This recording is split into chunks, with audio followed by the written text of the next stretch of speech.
Hello and good morning, everyone. Um, my name is Mandy Tice. I am the director of the School Atelier Arts, and today we are going to work on painting portraits. All right, so this is a project that we've been nibbling away at over the last few weeks. We took a little time out. Last week we did some flower painting because I had some flowers and I can't resist them. So check that out if you missed it from last week. It's on our YouTube channel at School of Atelier Arts. And this week we are going to tackle finally the face. So we spent time painting the lace and the ear and the skin tones. And today we're going to tackle the face, and we'll see how far we get in our time together this morning. But I know that this can be really intimidating, right? A lot of my students, we can get a background in and that's fine. And we can get some clothing in and that's fine. And we get to the face and we panic. Okay. So I have some great tips and tricks for you today about how to approach a face, how to make it less terrifying and more fun. And it does take a little bit of practice, but we'll get through it together. And I hope that you learn a lot today about how you can approach painting a face in oils. Today, if we're lucky, we'll get through what's called a first pass. So we're going to place the major features.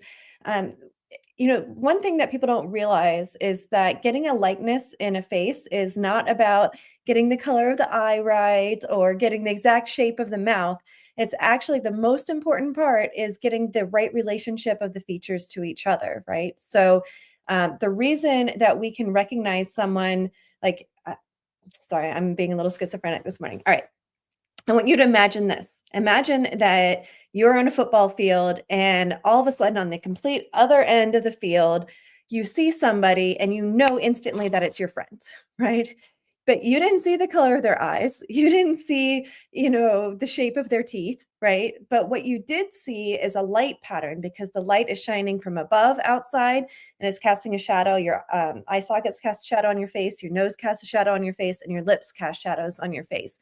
And it's that pattern of darks and lights that creates a likeness. The most important thing with getting a likeness when you're painting a portrait, if you want this guy to look like this guy, excuse me, you need the right relationship of the features to be correct. So the eyes can't be too far apart or too close together. The nose can't be too far away from the eyes or too close to the eyes. I guess this would be too close to the eyes and this would be too far away. The mouth, if your mouth is this big, as wide as your eyes, some people do have that.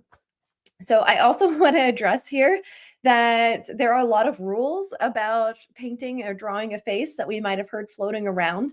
And for the most part, they're lies. Okay. So, like Julia Roberts has a really, really wide mouth, right? If you go by the rule that the mouth is supposed to be underneath the iris, that doesn't make sense for her. Not to mention that your eyes move left and right? So that's going to change. And what if your head is tilted one way or another? So these rules about where things lie on the face are largely lies. Like your eyes are only in the middle of your head approximately for most people, not even all people, but most people, if you're facing exactly straight on. But this guy isn't straight on. Most of the people we're drawing and painting aren't straight on. So that rule isn't really helpful. As soon as you tilt your head, look, my eyes are way above the halfway point. If this is the top and bottom, my head's tilted back, my eyes are way above halfway. The same if I tilt down, look, so this idea that your eyes are in the middle of the head, it's only true if you're facing straight on, and it's only true for most people. It's not even true for all people. So you want to have these ideas of what a face looks like, but you also want to be aware when you're looking at somebody and which way that they differentiate from this ideal that's in our heads. Oh, thank you, Jean. Jean saying you explain art so well. Thank you. I really am a passionate art teacher. My background is in art education. And for those of you who might not be aware, I do teach an online class twice a week. So if once a week is not enough for you, if the Mondays with Mandy's are not enough for you, consider joining our online class. You can learn more about School of Atelier Arts. I also encourage everybody to join our newsletter. It's where I send out all the best goodies. And you can join that at schoolofatelier.arts.com as well. So welcome, Peter. Welcome, Ellen. Welcome, Jean. It's so good to see so many people here with us today. Sorry to hear your car's broken down there, Peter. And good morning. So Ellen is saying something about recognizing people. She's saying that her grandson recognized his dad from a photo of when he was 16 and had sunglasses on. and had a beard, right? So yes, we recognize people by the features relationship to each other because your eye sockets are not moving. Right? So an eye socket is a bony landmark, especially where the brow ridge is a bony landmark, right? It's not moving. If you go off of the tip of a nose to measure stuff from, look, it can move, right? It's not a bony landmark. It's a mobile landmark. The same with the mouth, right? Look, it can be, look, my mouth's very narrow, my mouth's very wide. So how can we make these rules about, oh, the mouth is always as wide as the eye, the center of the eye? It doesn't make any sense. Okay. So part of my job for you is to help you unlearn bad ideas and to learn techniques and a methodology that will work for you every time that you paint a portrait. I also want to let you know that the School of Atelier Arts, I've developed an entire set of worksheets on teaching you how to paint the portrait or draw the portrait rather. So if you are intrigued by this idea of what are the proportions, how do you find the facial features, how do you find the angles of a head, all the things that we're going to talk about today, you might consider purchasing these worksheets from the School of Atelier Arts.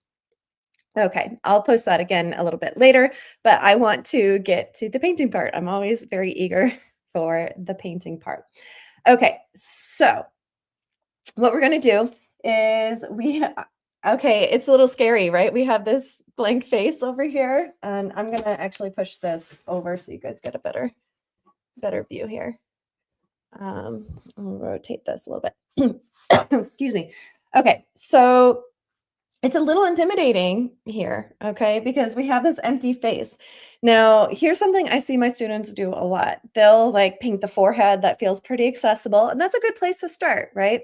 But then they'll like paint anywhere except for the eyes, right? Because the eyes are scary, intimidating. Sometimes the information there can be confusing. So, my first hot tip for you today is to put the darkness of the eyes in first. It's an anchor in your painting. And if you paint a little bit of the eyes, and I'm only going to do the eyeballs, and it's going to look cartoony and crazy. But one, attacking the eyes first makes them less intimidating. Two, it anchors your face.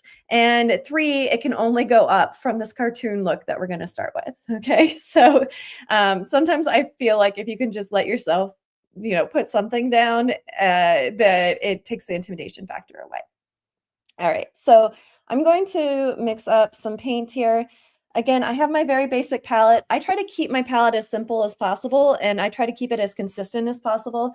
The only change today from my typical palette is that instead of a bright cad yellow, I'm using a yellow ochre. And that's because we're painting a lot of neutrals today. And so I know that I don't have any pure yellow chroma notes here. And by starting with a slightly more neutral yellow, it's more historic. It's probably the yellow that Velasquez actually used to paint this. And two, it just saves some time neutralizing. But everything else is the same as I always have. If you want a list of the painting materials, I have a new blog post. I'm going to throw it up here for you. Where is it? Oh, here we go. So here's a new blog post. It has a full list of all the materials that I'm using so that you can purchase exactly what I have. So if you want to know all the ins and outs, you can just go to this little blog post that I made for you guys. Okay, because I get asked that all the time. Okay, so you can also find it just by going to schoolofatelierarts.com and then typing in painting materials list. Okay, so we have titanium white, yellow ochre, cad red, ultramarine blue, and an ivory black. Now, people see this eye color and they assume that it's black, but it's not actually a true black. Remember, I know I lecture on this all the time, but there's no such thing as black and white, okay? So black is a very dark blue or very dark red or very dark purple. It's a color that's just very dark. This particular black is a dark blue. All right, ivory black is a dark blue. This white is not white. There's no such thing as white. It's a very, very light value, red, orange, yellow, green, blue, or purple.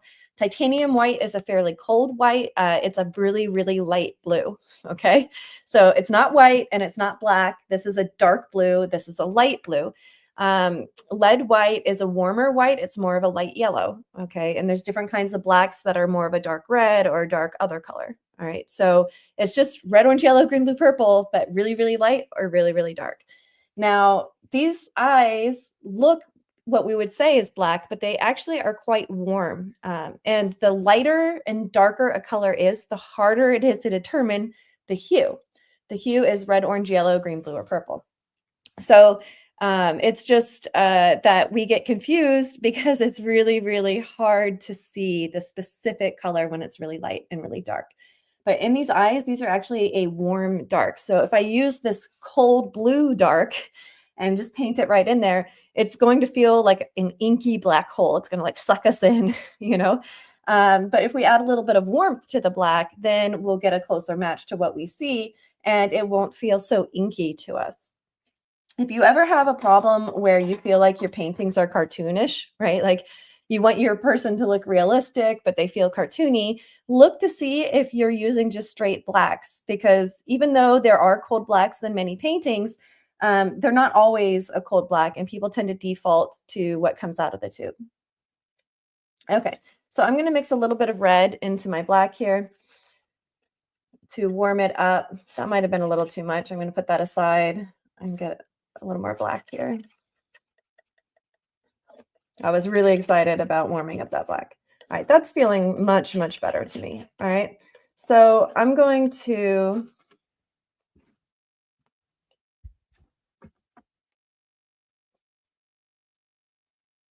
all right, this is my typical setup. I like to hold the palette, hold my little paper towel here, makes it easy for wiping off. And then I hold the palette knife behind me here, and that gives me the space to pick up my brush.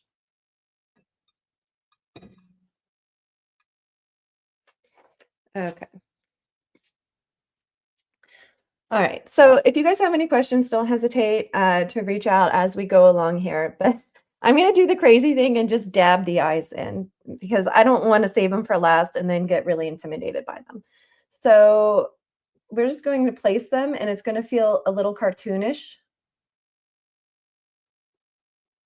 And that's okay. We just want to anchor our painting.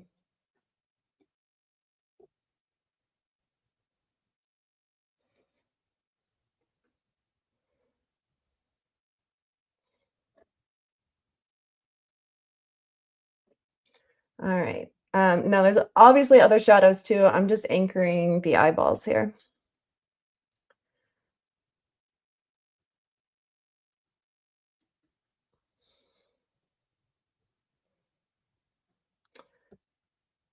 See, doesn't this look a little crazy right now?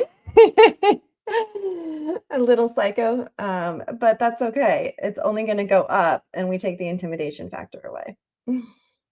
I find that if you can accept that paintings have an awkward teenager stage when you're working on them, that you stop panicking.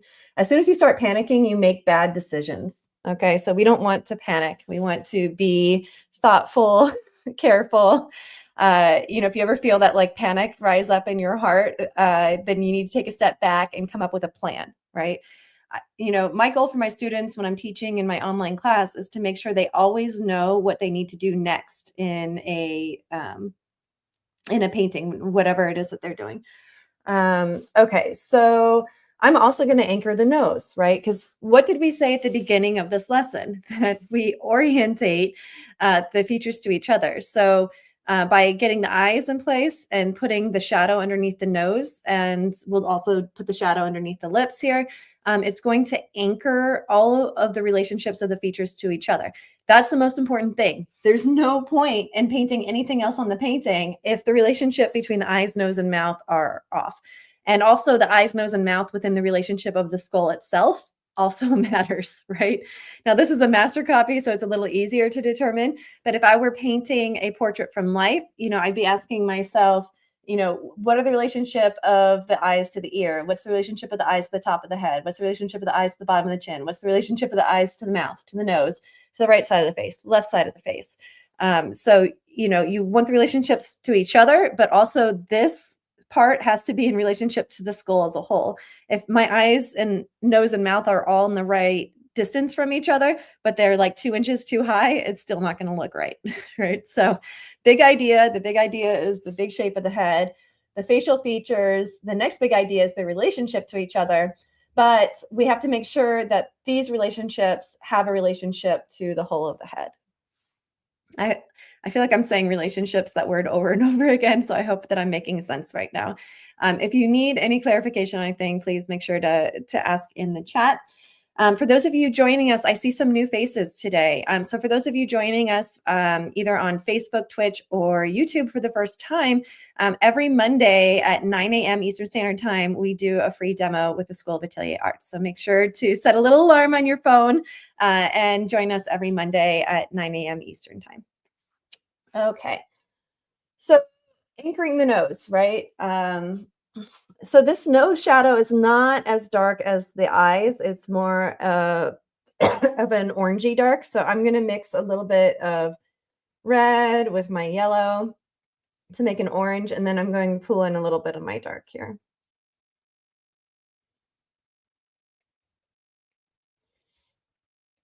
Does that feel okay? I think it needs a little more yellow.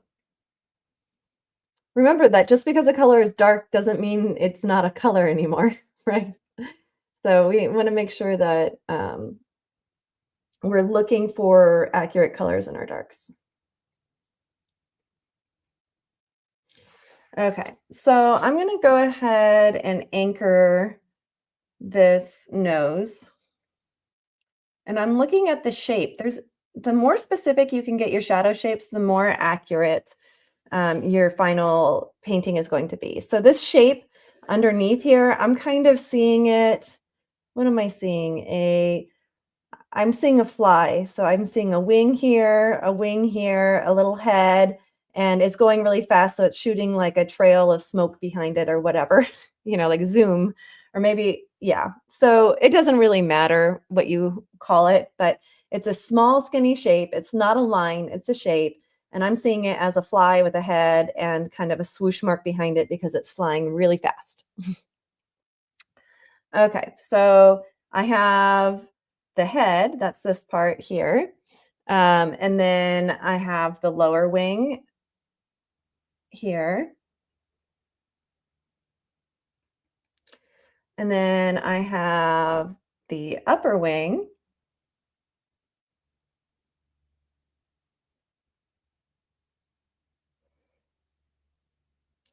Upper wing, this lower wing goes out more here.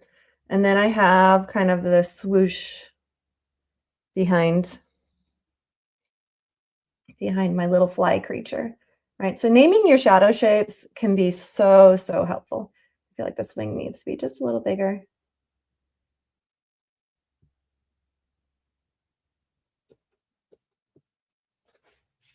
Okay, so I have this shape, I have my eyes.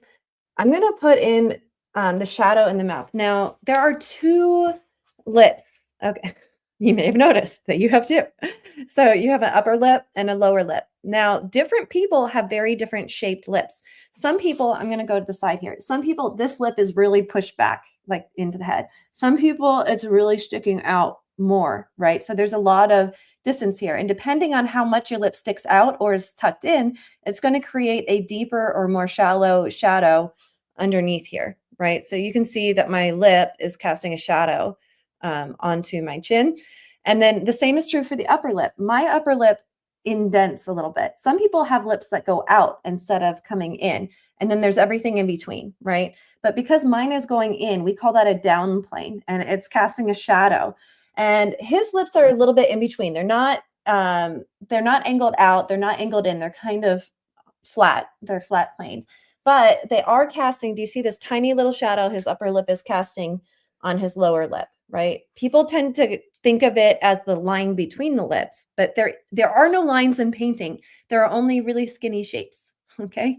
So what's happening is his upper lip is casting the tiniest, skinniest little shadow on his bottom lip. And that's what's actually creating what students mistakenly think is a line. But see, it's a skinny shape. It's really skinny here and it gets a little fatter over here. So it's not a line, it's a shape. All right, so we're going to anchor that in as well. And it's very reddy dark. Do you see how I'm mixing a different dark for each of these? Because they're 3 different colors. Just because we're going into dark values does not mean we can forget about the hue, okay? It still has a red, orange, yellow, green, blue, or purple. Okay, this brush might actually be a little fat. Let's see here. So it's connecting in here, and it's fatter, and it needs to be a little darker. It's too red.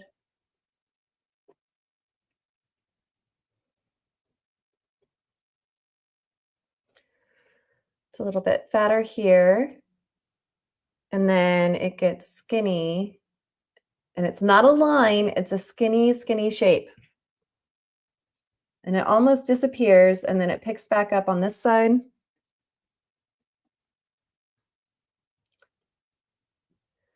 And it gets fatter again on this edge. Okay. All right. Now this looks a little crazy, right? It looks like a zombie version of our guy here, right? But the important thing is, why are we doing this? We're establishing the relationship between the eyes, nose, and mouth, which is the only thing that matters for a likeness.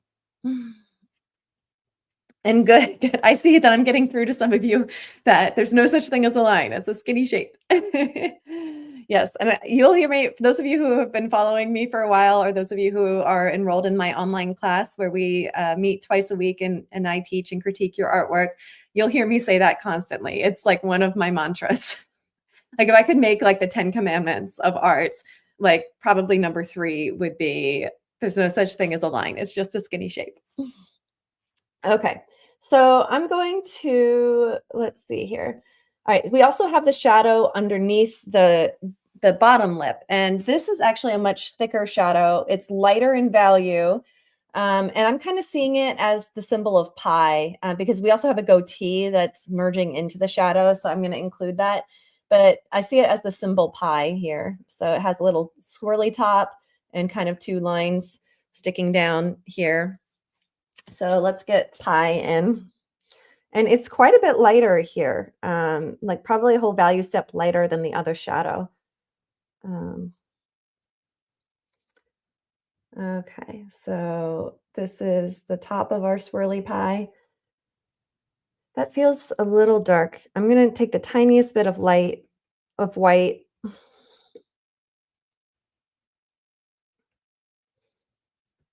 This is just a little too dark.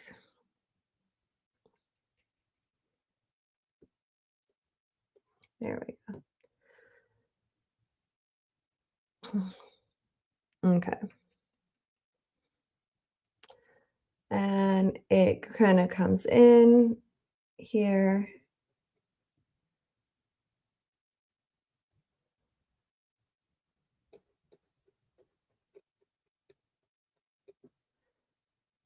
And we have this pie, part 1, and the other kind of strand of the pie shape.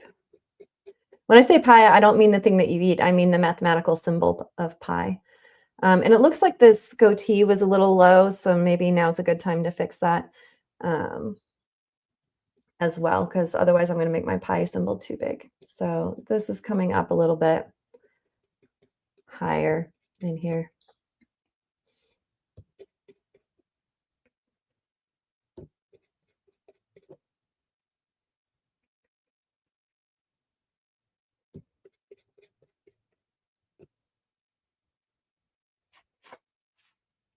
Okay, I don't want to get distracted by the facial hair yet, but the facial hair is really dark. Like these eyebrows and the facial hair are also big anchoring points, right? So we definitely want to get into those, because anytime we have like a high contrast between light and shadow, it becomes an important part of our painting. The other thing to think about too, so we're anchoring our facial features, and now we have these darks. And so I want to go ahead and throw in these other darks. I always prefer starting with darks and shadows and then going to my lights. That's why I painted the shadow in first. I just feel like the shadows are flat and usually pretty big, and it gives you something to anchor onto. And it also gives you a relationship, because we're painting on white canvas. It's skewing our perceptions a lot. So by getting the big areas covered, by getting the background, by getting the hair, by getting the drapery, the biggest areas in first, it gives us more and more information to accurately get the smaller colors in, right? Because this forehead is really small compared to the shape of the hair or the collar or even the shadow on the side of the face. So if you ever get lost in what you need to do next in a painting, think big ideas to small ideas. And that can mean physical size of the thing that you're painting, right? As long as you have a system to lean back on, it will keep you from getting lost and frustrated and like in your painting. Um, okay. So, oh, I'm not, I'm missing out on the chat. I'm just going to catch up on the chat here. Um, Um, sorry, I think I forgot to turn off my phone. Let me go do that. All right. So if this were from life, would I do the background first? That's a really good question, Ellen. Let me turn this.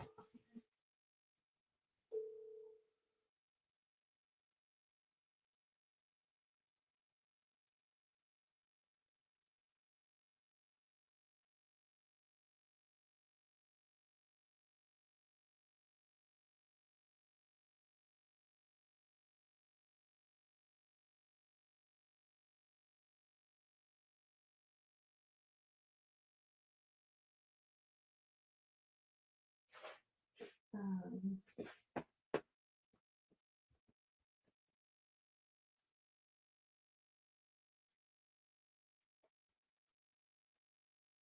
Sorry, I got a new phone and I'm not technologically competent. Like smeared like I mix dirt and oil and smear unwoven linen for a living. And I got this new phone and it like I cannot for the life of me figure out how to make it shut up. Like every time I turn around, it has another noise that has like another place that I need to turn it off. So my apologies, but I can't paint with it going off like that. Okay, so Ellen had a question. Um, if you were painting from life, would you do the background first? No, but that's because you pay a lot of money for a model, right? And when you're painting from life and you're paying money for a model, you want to spend the most amount of time looking at the model and doing things that you have to have the model for, whereas a background is something that you can paint later. Now, that being said, typically in the ateliers, you paint for 20 minutes or 25 minutes at a time, and then the model has a 5 minute or 10-minute break in between. So, what I recommend doing is, getting your drawing settled, and then on the breaks, paint your backgrounds. So, you want to be more judicious with your time when you're paying, to have a model. Um, Okay. So Jean has a great question. She's asking if I do not have oils, can I use acrylic with medium to keep them from drying too fast? You absolutely can, but I would definitely encourage you to try out oil paint. So I don't have anything against acrylics, but there's just different options. And especially if you want to paint like the old masters, use old master materials. Some people are afraid of oil paint. They feel like it's more dangerous or they've heard scary things. But what most people don't realize is that when you buy a cadmium red acrylic or a cadmium red oil paint, the pigment is the same. It's still a heavy metal. Cadmium's a heavy metal. What's different is the binder. The binder in oil paint is vegetable oil. The binder in acrylic paint is plastic. And as somebody that's increasingly concerned about microplastics in our blood and our brain and all the other places they keep finding it, I'm really a big advocate to go to oil paint. The pigments are the same. If you buy this pigment in acrylic or oil, it's exact same pigment. But the binder's different. And in my opinion, I would rather be having a vegetable oil binder than a plastic binder. And because I teach with just a very small palette, you really only need 5 colors to paint almost anything that you want to paint. And oil painting is a little bit more expensive. Oil paint is a little more expensive than acrylics, but not that much. And a starter set of 5 paints is accessible for most people. So I would encourage you, if you've never tried oils, to give it a little test run.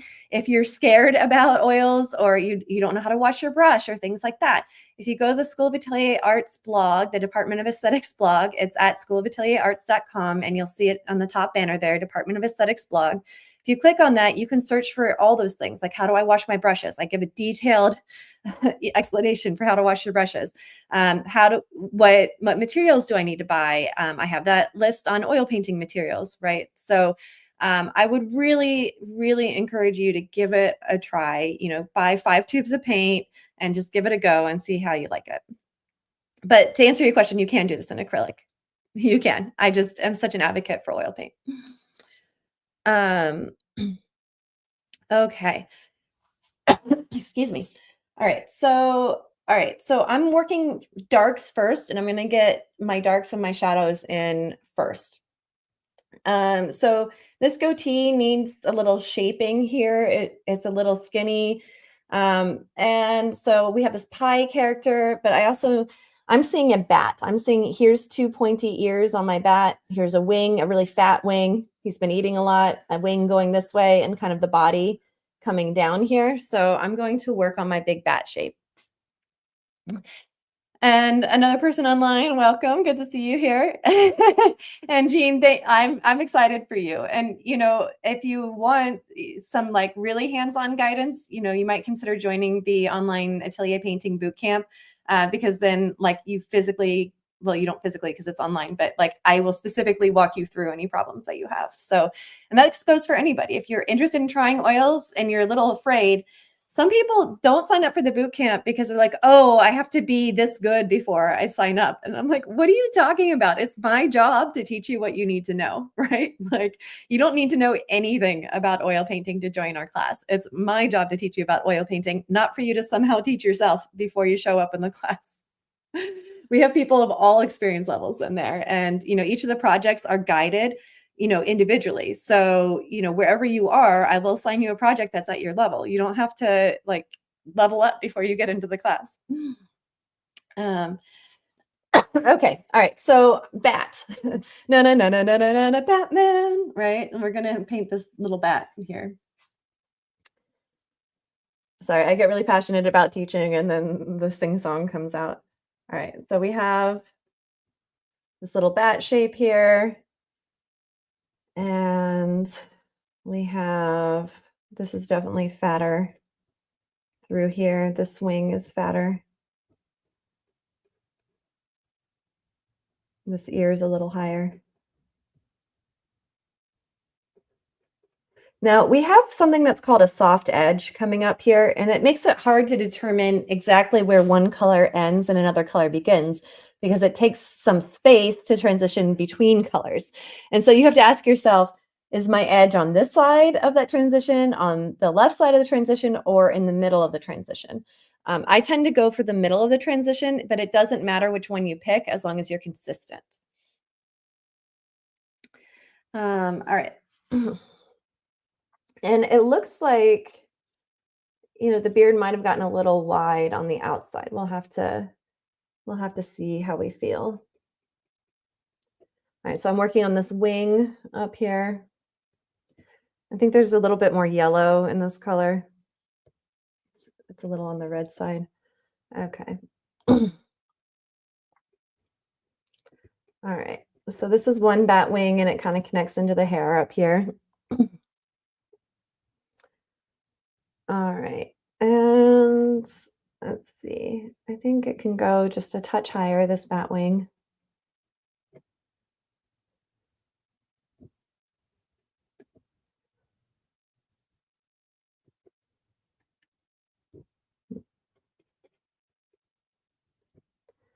Okay, and then we have the bat wing coming up the other side.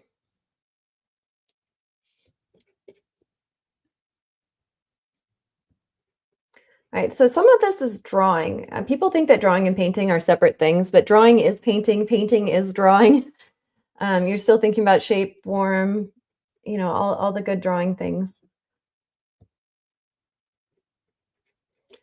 All right, that's a much better bat overall.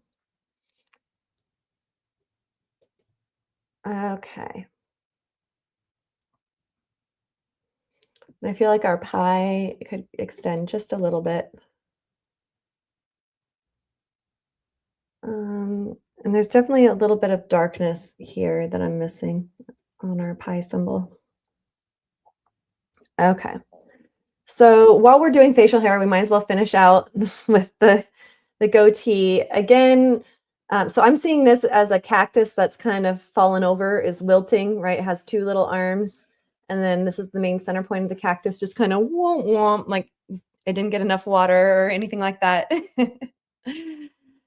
um, oh, and there's a great note in the chat. So this was a portrait of Velasquez of one of his enslaved servants that was also his studio assistant and eventually became a painter in his own right. And I don't know if he bought his freedom or Velasquez freedom, but he died a free man and as an independent painter in Spain. So that's a cool backstory.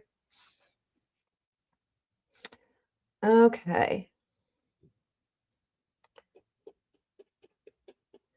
All right. So, I was working on this cactus. See, I lost my train of thought. Okay. So this is a cactus that's kind of seen better days. It's fallen over. Maybe a coyote knocked it over. It's wilting.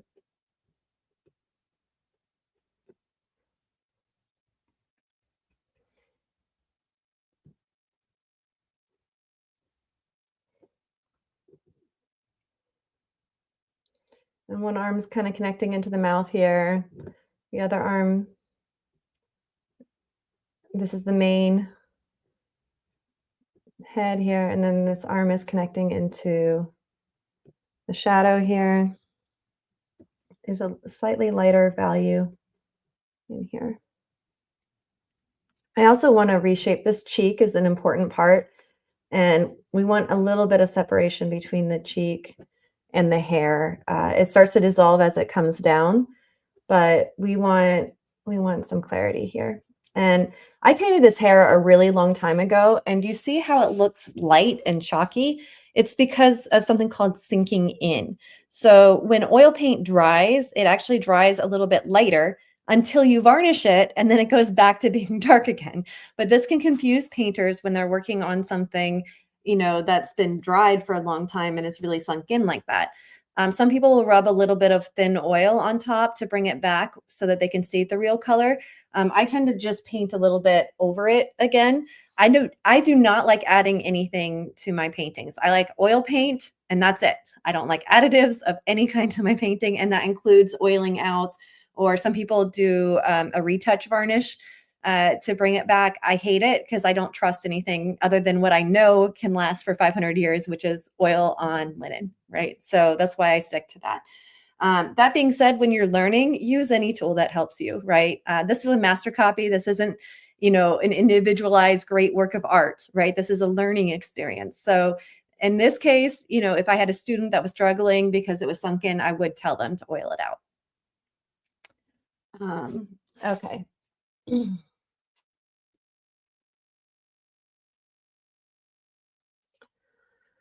All right.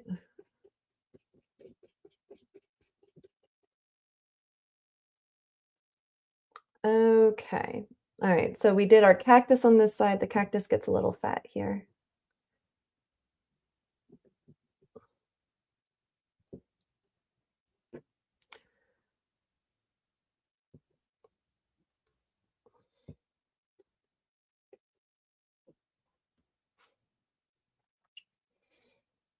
Okay. And we kind of have this shape going on over here. I'm just going to clean it up a touch. I'm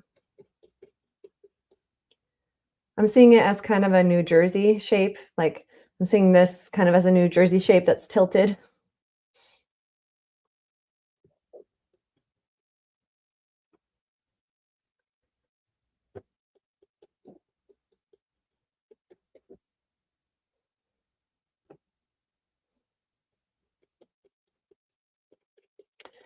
Something to consider too is when you start painting, even if you have a really good drawing, like a solid drawing, things start moving around as soon as you start painting them, right?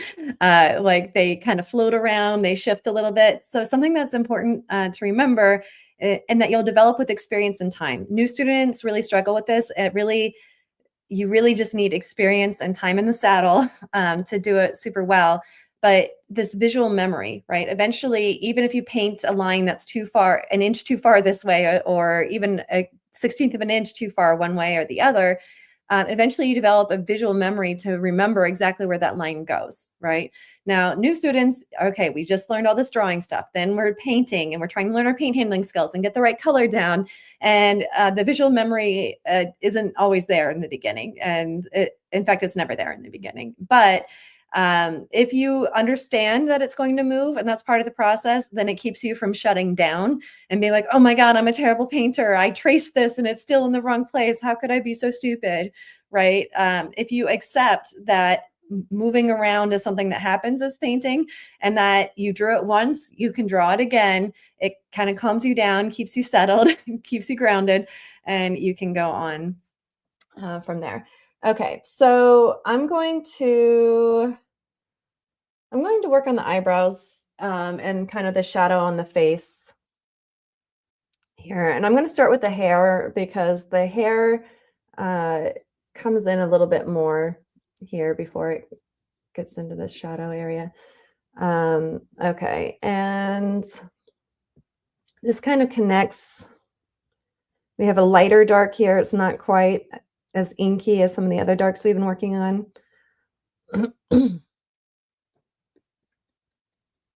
So I'm lightening up my dark a touch.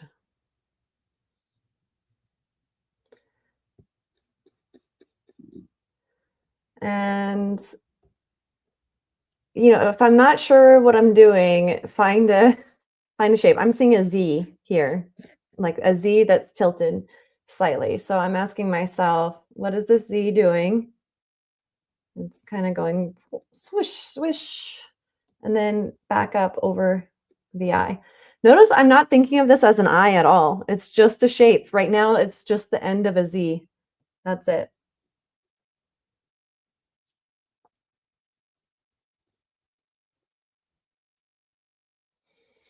So we have this little Z shape, and then we have this brow ridge that's kind of connected. What is this? This has really soft edges, so the shape isn't as clear as I prefer. What do I want to call it? All right, I see a little fist here with an arm holding a flower. All right, now it doesn't really matter what I see versus what you see. The important thing is that you name your shape. It'll help you get it more accurate. Okay.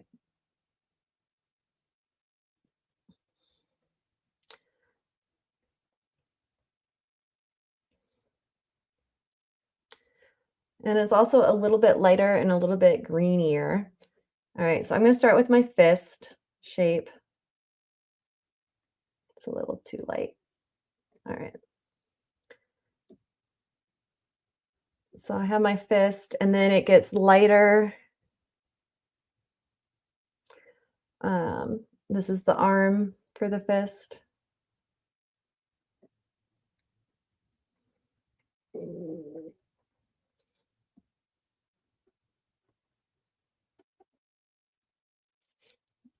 It's a little too green. The closer something is to neutral, the more difficult it is to see its true color. So we have this fist. Oh,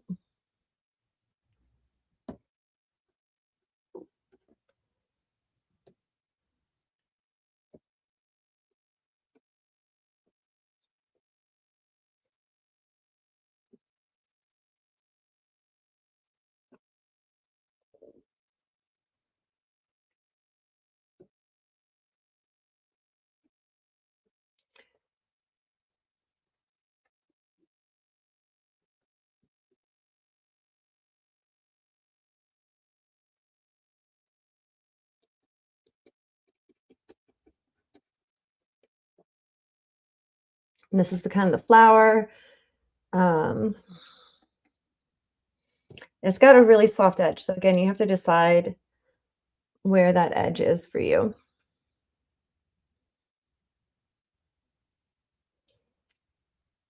And this is kind of the arm sticking out.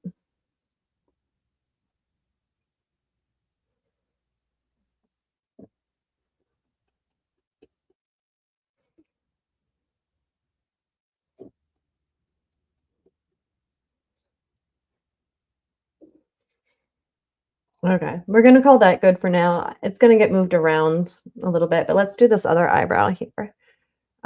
This one I'm kind of seeing as a goose head. Like here's the bill, here's the head, and kind of the neck coming out.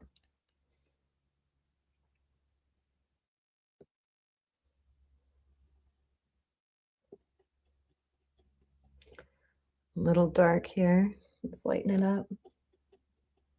That's another mistake students make a lot is they think, "Oh, I need to paint a dark," and then they're like, "Oh, dark is black," right? But darks, there's 7, 8s, and 9s on the value scale, so there's darks that are not black, and there's darks that are lighter than black, and there are darks that are more colorful than black. All right. All right, so here's my gooseneck, and I need to establish the head a little bigger.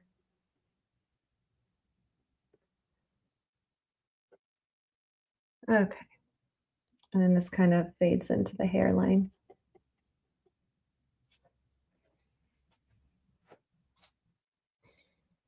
Okay, so we can see all we've done is paint the shadows and the dark areas on the face. Technically, the eyebrows aren't a shadow, they're just dark, especially because he has dark hair.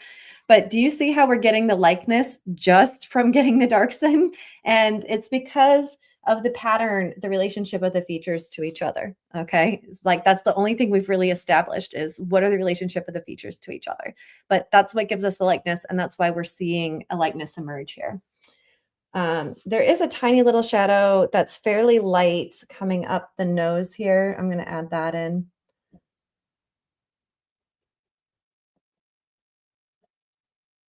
Needs to be more red.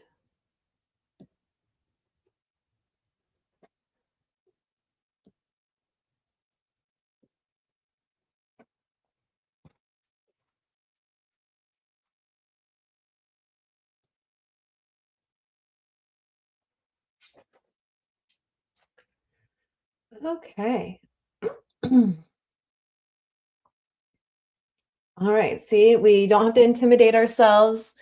Now we can do a couple of the smaller shadows. There's tiny little shadows. This eyelid is creating a really skinny shadow, not a line, but a skinny shadow. We can throw that in now. So we're still working big to small, but we're staying with the idea of shadow.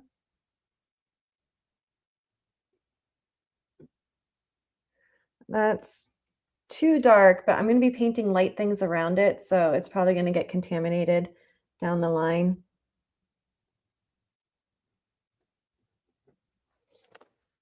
Um, then we have a skinny shadow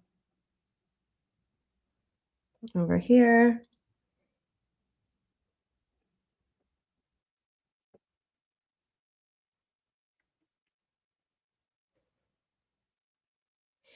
And this eyelid has a really skinny shadow as well.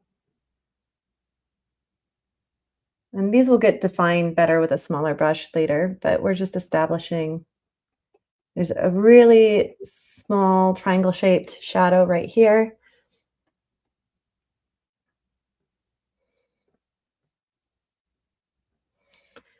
And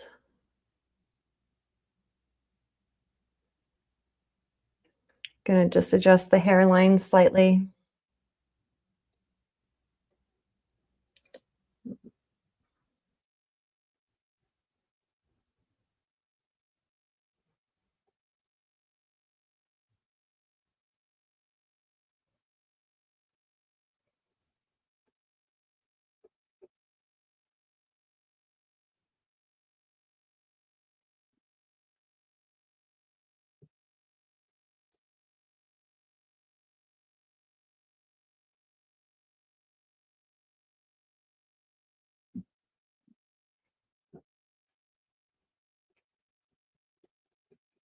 Again, sometimes it's worth repainting the hair if it's sunk in just to give some clarity on what the true color is that you're working on.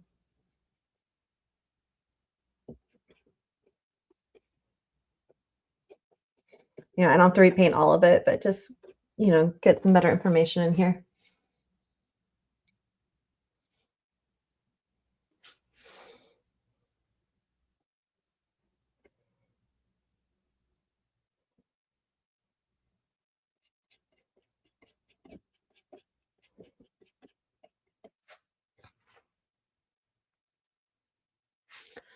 Okay. Well, I think that that's probably where we're going to stop for today. This is a good stopping place.